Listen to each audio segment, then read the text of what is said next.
Salve, salve, meu queridão, minha queridona do Aula D, Sr. Fábio Vietli, contigo aqui para a última videoaula de questões de Roma Antiga, fechando aqui a Antiguidade Ocidental.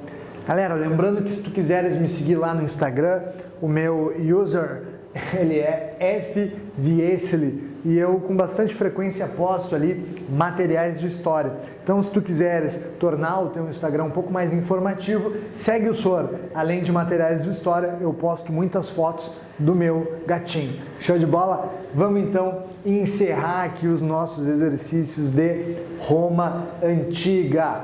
Galera, aqui nós temos uma questão da FATEC muito interessante. Um tema que é muito recorrente, bastante cobrado nos vestibulares, que diz respeito sobre as consequências da expansão romana ao longo do mar Mediterrâneo. O que a gente tem que lembrar aqui?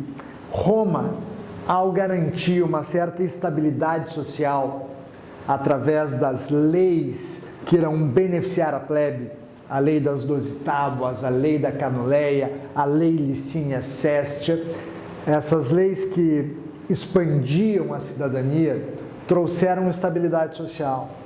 Ao mesmo tempo, proibiam a escravidão por dívidas. Então, um plebeu não pode mais se tornar um escravo porque ele não paga suas contas. Como consequência, eu tenho aqui uma necessidade. Qual é a necessidade em Roma? Conquistar novos escravos. Ora, se eu tenho uma sociedade escravista e eu não posso mais tornar o plebeu escravo, eu preciso fazer guerras para conquistar esses escravos.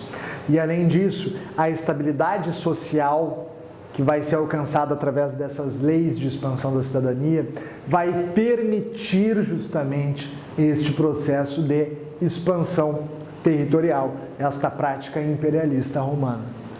Então nós temos aqui o início da transformação de Roma em maior império do mundo antigo. Perfeito?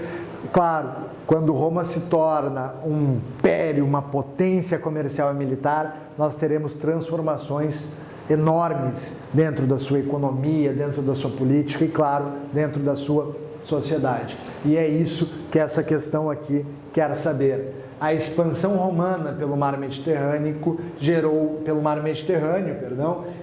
importantes transformações políticas, econômicas e sociais.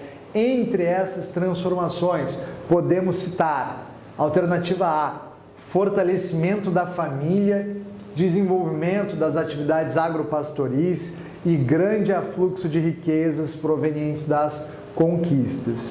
Olha, essa alternativa, ela deixa algo muito vago, que é a ideia de fortalecimento da família.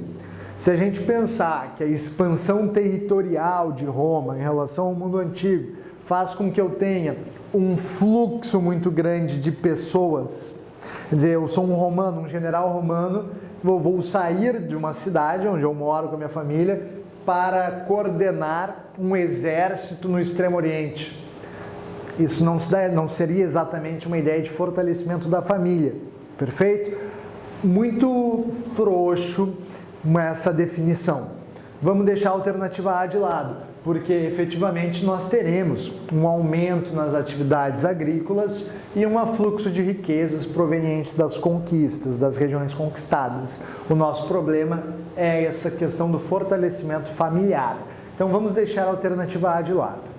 Alternativa número B, letra B, aumento do trabalho livre. Aqui eu já parei de ler. Aqui eu já risquei essa alternativa. Galera, quando eu tenho uma expansão militar romana, eu tenho um aumento da oferta de escravos. Nós temos mais escravos sendo vendidos no mercado romano. Se mais escravos são colocados à venda, significa pelas leis econômicas que cada escravo vai ser vendido cada vez mais barato. E se o escravo é muito barato, a escravidão consolida-se como mão de obra. Para o patrício já não faz mais sentido pagar salário para um plebeu mensalmente, se ele pode comprar de forma muito barata um escravo. Perfeito? Então nós não temos o aumento do trabalho livre, pelo contrário, um declínio do trabalho livre e o aumento da escravidão. Alternativa C. influência bastante grande da cultura grega, domínio político dos plebeus e grande moralização dos costumes. Olha, dentro dessa alternativa, a gente pode considerar que sim, vai haver um aumento da influência da cultura grega aos romanos, sobretudo após a conquista da região sul da Península Itálica por parte dos romanos. Essa região sul da Península Itálica, conhecida como Magna Grécia. Entretanto, as duas outras informações são incorretas. Não há e não haverá domínio político da plebe, e tampouco nós podemos falar em grande moralização dos costumes. Não esqueçam que lá em Roma nós temos uma prática bastante comum, que são os bacanais. Já deve ter ouvido falar disso. Os bacanais são festivais em homenagem ao deus Baco, deus do vinho. Então não há essa lógica que a alternativa C sugere para a gente. Alternativa D, fim do trabalho escravo. Ponto, já parei de ler. Não, justamente as guerras são motivadas pela necessidade de obter mais trabalhadores escravizados. Perfeito? E a consequência é o oposto. A consequência é justamente o que diz a alternativa E de esquizofrenia. Grande número de escravos, aumentou o número de escravos, predomínio do comércio, as práticas comerciais vão ficar cada vez mais importantes, Roma se torna um império comercial. E por fim, o êxodo rural, gerando o empobrecimento da plebe e, se vocês quiserem, a própria crise da república. Perfeito? Então, entre as consequências aqui dessa expansão romana, nós temos um paradoxo. Roma enriquece muito, mas essa riqueza concentrada na mão de poucas pessoas, o que acaba gerando uma crise política, que é a crise da república. Foi pro coração, Chuchu? Tranquilidade? Vamos então para a nossa última questão de Roma Antiga, a questãozinha da PUC de Campinas, trabalhando sobre Júlio César. Na Roma Antiga, a expressão "até tu, Brutus" foi atribuída a Júlio César, que, de acordo com fontes históricas, a teria proferido no momento de seu assassinato, em 44 a.C. Nesse contexto da história de Roma, Júlio César tornou-se conhecido por quê? Júlio César, que é talvez o grande general da história romana, ele torna-se conhecido porque iniciou o processo de expansão romana, desencadeando as chamadas Guerras Púnicas. Essa alternativa é falsa. Júlio César já está colocado num período histórico muito posterior ao início da expansão romana e às Guerras Púnicas. Júlio César não era nem nascido quando dessas guerras, perfeito? Alternativa B, criou o primeiro código escrito, denominado Lei das 12 Tábuas, que tratava de assuntos referentes ao direito civil e ao direito penal. Olha, de fato, a Lei das 12 Tábuas trata do direito civil, do direito privado e do direito penal. Entretanto, elas não foram obra de Júlio César. As leis das 12 tábuas, elas estão colocadas no início da história republicana romana e são escritas por 10 funcionários do Senado. Alternativa C. Júlio César tornou-se conhecido porque adquiriu grandes poderes e privilégios, como os títulos de ditador perpétuo, de censor vitalício, suscitando lutas políticas pelo poder, sobretudo no Senado romano. A alternativa C é a nossa alternativa correta, C de campeão. Galera, Júlio César, ele era extraordinariamente ambicioso.